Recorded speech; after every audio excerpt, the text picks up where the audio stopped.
Hi అండి, అందరికీ నమస్కారం. Welcome to our YouTube channel. ఈరోజు మనం రేషనలైజేషన్ ట్రాన్స్ఫర్కి సంబంధించి నిన్న జరిగిన వీసీ కాన్ఫరెన్స్లో ఏమేమి విషయాలు చెప్పారు, అసలు రేషనలైజేషన్ పద్ధతి ఏ విధంగా జరుగుతుంది, దీనికి సంబంధించిన షెడ్యూల్ ఏంటి అనేది పూర్తిగా మనం ఈ వీడియోలో చర్చిద్దామండి. వీడియోలు ఎంత ఎక్కువ ఉండడం వల్ల దీన్ని 2 లేదా 3 వీడియోల కింద 3 పార్ట్ల కింద విభజించడం జరుగుతుంది. సో దయచేసి పూర్తిగా చూడండి, ఏది స్కిప్ చేయకండి. కంప్లీట్గా చూస్తే మీకు క్లియర్ కట్గా అన్ని విషయాలు కూడా అర్థమవుతాయి. నిన్న ఏమేమి డిస్కస్ చేశారో ప్రతి పాయింట్ మీకు క్షుణ్ణంగా వివరించడానికి నేను ప్రయత్నం చేస్తాను. సో లేట్ చేయకుండా మనం వెంటనే వీడియోలోకి వెళ్ళిపోదాం. ఎవరైనా సబ్స్క్రైబ్ చేసుకున్న వారు ఉన్నట్లయితే దయచేసి మన ఛానల్ సబ్స్క్రైబ్ చేసుకోండి. సో తద్వారా మీకు లేటెస్ట్ అప్డేట్స్, అలాగే సర్వే ఏ విధంగా చేయాలి, ఏదైనా సర్వేలు ఉన్నా, ఏమైనా స్కీమ్స్ ఉన్నా, ఏమైనా ప్రతిదీ కూడా మనం మన ఛానల్లో అప్డేట్ చేయడం జరుగుతుంది. సో వెంటనే వీడియోలోకి వెళ్ళిపోదాం. సో రేషనలైజేషన్ సంబంధించి మనకి ప్రభుత్వం నిన్న అనగా 16వ తారీఖున షెడ్యూల్ అనేది రిలీజ్ చేయడం జరిగింది. ఒక సర్క్యులర్ రిలీజ్ చేశారు. ఆ సర్క్యులర్లో తదుపరి ఏమేమి చర్యలు తీసుకుంటున్నారు, ఏ విధంగా రేషనలైజేషన్ పూర్తి చేయాలనే గైడ్ లైన్స్ ప్రతి ఎంపీడీఓ, ఎంసీలకు, కలెక్టర్లకు ఆదేశాలు జారీ చేస్తూ సర్క్యులర్ రిలీజ్ చేయడం జరిగిందని జేఎస్డబ్ల్యూఎస్ డిపార్ట్మెంట్ వారు. సో ఇందులో వారు ఇచ్చిన షెడ్యూల్ ప్రకారం హెచ్ఓడిస్ మాడ్యూల్లో రేషనలైజేషను అలాగే సర్వీస్కి సంబంధించిన డీటెయిల్స్ క్యాప్చర్ చేయడానికి మాడ్యూల్ ఎనేబుల్ చేస్తాము అని చెప్పారు. ఇది 16 నుంచి 18వ తారీఖు మధ్యలో రెస్పెక్టివ్ హెచ్ఓడిస్ అలాగే ఎంపీడీఓ, ఎంసీ లాగిన్స్లో ఈ డేటా క్యాప్చరింగ్ అనేది చేయడానికి వారికి ఆప్షన్ ఇవ్వడం జరుగుతుందన్నారు. తర్వాత ఈ రేషనలైజేషన్లో ఏవైతే ట్రాన్స్ఫర్స్ చేయాలో అవన్నీ కూడా ఆ మాడ్యూల్లోనే వాళ్ళు సర్దుబాట్లు చేసి అవన్నీ చేస్తారు ఇచ్చిన గైడ్ లైన్స్ ప్రకారం.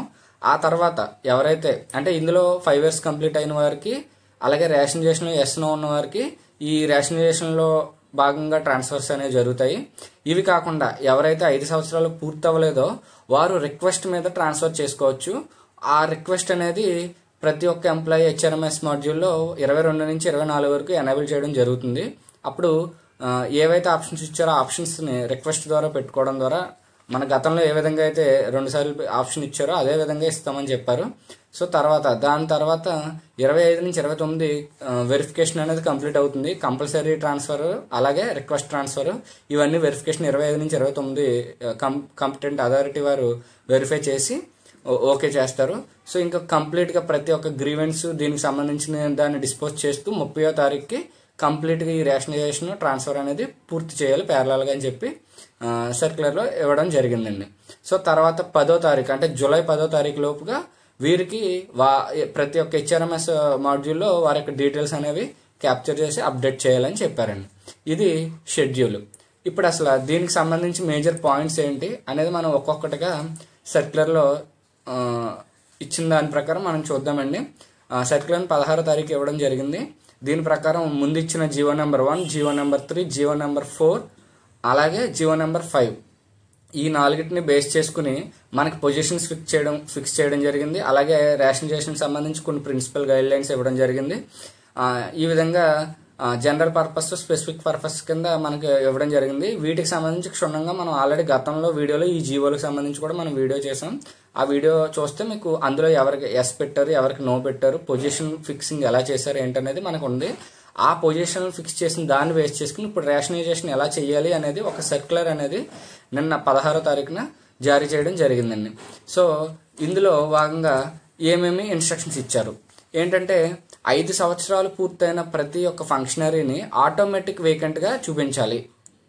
కట్ ఆఫ్ డేటు 31 మే 2025. దీని ప్రకారంగా 5 సంవత్సరాలు ఎవరికైతే పూర్తయిందో వారు ప్రతి ఒక్కరు కూడా ఆటోమేటిక్గా 5 years కంప్లీట్ అయినట్టు. సో అది క్లియర్ వేకెన్సీ కింద డిక్లేర్ చేయాలి. తర్వాత ఎవరైతే 5 సంవత్సరాలు పూర్తి కాలేదో వారు రిక్వెస్ట్ ట్రాన్స్ఫర్ మీద అప్లై చేసుకోవచ్చు.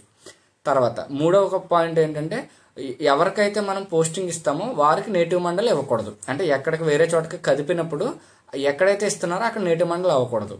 నెక్స్ట్ ఇవన్నీ జరగడం కోసం హెచ్ఆర్ఎంఎస్ మాడ్యూల్లో 2 మాడ్యూల్స్ ఎనేబుల్ చేస్తున్నారు. హెచ్ఆర్ఎంఎస్లో డిస్ట్రిక్ట్ హెచ్ఓడిస్కి మాడ్యూల్ వారికి లాగిన్స్ కూడా క్రియేట్ చేస్తారు. అలాగే ఎంపీడీఓ, ఎంసీలకి ఆల్రెడీ ఇదివరకే లాగిన్స్ ఉన్నాయి. అందులో క్లియర్ వేకెన్సీస్ని డిక్లేర్ చేయడం కోసం యాజ్ పర్ రేషనలైజేషన్ ప్రకారం డిక్లేర్ చేయడం కోసం వారికి లాగిన్ ఇస్తారు. ఇలా 2 మాడ్యూల్స్ ఇస్తారండి. ఇందులో హెచ్ఆర్ఎంఎస్ వేకెంట్ రేషనలైజేషన్ అనేది ఏ విధంగా చేస్తారంటే ఎంపీడీఓ ఎంసీ లాగిన్లో ఆ సచివాలయాన్ని డ్రాప్ డౌన్లో సెలెక్ట్ చేసుకున్నప్పుడు ఆ సచివాలయంలో ఉన్న ప్రతి పోస్టు అంటే ఏవైతే రేషనలైజేషన్ ప్రకారం ఎస్ ఉందో వాటిని డ్రాప్ డౌన్లో చూపిస్తుంది. అంటే మనకి డిస్ప్లేలో చూడండి డిజిగ్నేషన్ చూపిస్తాయి. అక్కడ ఆ డిజిగ్నేషన్స్ ఉండాలని చెప్పి ఆల్రెడీ రేషనలైజేషన్ ప్రకారం అవి చూపించేస్తుంది. అక్కడ వర్కింగ్గా వేకెంటా అనేది మాత్రమే మనం సెలెక్ట్ చేయాలి. ఎంపీడీఓ ఎంసీఆర్ లాగిన్లో వర్కింగ్ అయితే వర్కింగ్, ఆ పొజిషన్ ఆల్రెడీ ఎవరైనా వర్కింగ్ అయితే వర్కింగ్ పెడతారు, ఒకవేళ అది వేకెంట్ అయితే వేకెంట్ పెడతారు. సో ఇక్కడ వర్కింగ్ స్టేటస్ ఎలాగంటే శాలరీ బేస్ చేసుకుని ఆ సచివాలయం నుంచి శాలరీ డ్రా చేస్తే కనుక వర్కింగ్ కింద లెక్క. ఐదర్ డిప్యుటేషన్లో ఉన్నా ఎక్కడున్నా శాలరీ అనేది డ్రా చేస్తున్నారు కాబట్టి అది వర్కింగ్. వేకెంట్ ఎగ్జిస్టింగ్ ఎంప్లాయీస్ కానీ లేదా గ్రేడ్ 1 వాళ్ళు శాలరీ అనేది సెక్రటేరియట్ అండర్లో తీసుకోకుండా వేరే చోట తీసుకుంటున్నా వర్కింగ్ ఇన్ఛార్జ్ కింద చేస్తున్నా అవి క్లియర్ వేకెంట్ కింద లెక్క కాబట్టి వేకెంట్ చూపిస్తారు. సో ఇవన్నీ కూడా 2 డేస్లో 16, 17, 18 లోపుగా కంప్లీట్ చేయాలని చెప్పారు. ఇది కంప్లీట్ చేసినప్పుడు నెక్స్ట్ ఫర్దర్గా హెచ్ఓడిస్ లాగిన్లో కూడా మనకి మాడ్యూల్ అనేది ఎనేబుల్ చేస్తామన్నారు. లాగిన్స్ క్రియేట్ చేసి హెచ్ఓడిస్కి వచ్చేసి వాడి యొక్క ప్రజెంట్ వర్కింగ్ స్టేటస్ ఏ సెక్రటేరియట్లో పనిచేస్తున్నారు అది, ఒకవేళ అది వారు ఆల్రెడీ మనకి శాలరీస్ బేస్ చేసుకుని వారు ఒక డేటా ఇచ్చేస్తారు. సో అది కరెక్టా కాదా అనేది మనం ఎస్ఆర్నో క్లిక్ చేయాలి. సో ప్రజెంట్ వర్కింగ్ సెక్రటేరియట్ని డ్రాప్ డౌన్ సెలెక్ట్ చేసుకుని అది కరెక్టా కాదా పెట్టి అవి సెలెక్ట్ చేసి సబ్మిట్ చేయాలి. అలాగే నేటివ్ మండల్ కూడా వారు డిక్లేర్ చేయాలి హెచ్ఓడిస్. సో అది యాజ్ పర్ ఎస్ఆర్ ప్రకారం నేటివ్ మండల్ ఏదైతే అది పెట్టమని చెప్పారు. సో ఇవి 2 మాడ్యూల్స్లో కూడా మన డేటా అయిపోయిన తర్వాత నెక్స్ట్ రేషనలైజేషన్ ఎక్సెల్ అనేది వారికి డౌన్లోడ్ చేసుకుంటారు. అక్కడ క్లియర్ వేకెన్సీస్ అనేవి అప్పుడు అరైజ్ అవుతాయి. అప్పుడు రేషనలైజేషన్లో ట్రాన్స్ఫర్ చేయడం జరుగుతుందండి. అప్పుడు ట్రాన్స్ఫర్స్ ఏ విధంగా చేస్తారు ఏంటి అనేది ఇప్పుడు మనం నెక్స్ట్ స్లైడ్లో చూద్దామండి. ఇదండి ఈ వీడియోలో మనం కంప్లీట్గా జియోకి సంబంధించిన విషయాలు, అసలు ఏ విధంగా మాడ్యూల్ ఇస్తారు, ఎలా చేయమని ఆదేశాలు ఇచ్చారనేది చూసామండి. అయితే మనకి కొన్ని డౌట్స్ ఉంటాయి, ఆ డౌట్స్ని మనం వచ్చే వీడియోలో చెప్తామండి. సో దయచేసి నెక్స్ట్ వీడియో కూడా చూడండి. అందులో ఇప్పుడు సపోజ్ పొజిషన్లో జియో 3, 4లో నో ఉంది, ఎస్ ఉంది, వారిని ఏం చేస్తారు, 5 years కంప్లీట్ అయితే ఏం చేస్తారు, 5 years కంప్లీట్ అవ్వకపోయినా మారుస్తారా ఏంటి, ఏ విధంగా ఎగ్జిస్టింగ్ ఎంప్లాయీస్ పరిస్థితి ఏంటి అనేది తర్వాత వీడియోలో చూస్తామండి. దయచేసి అందరూ కూడా ఛానల్ సబ్స్క్రైబ్ చేసుకోండి. నెక్స్ట్ వీడియో మాత్రం మర్చిపోకండి, మొత్తం పూర్తిగా చూడండి. థ్యాంక్ యూ సో మచ్ అండి.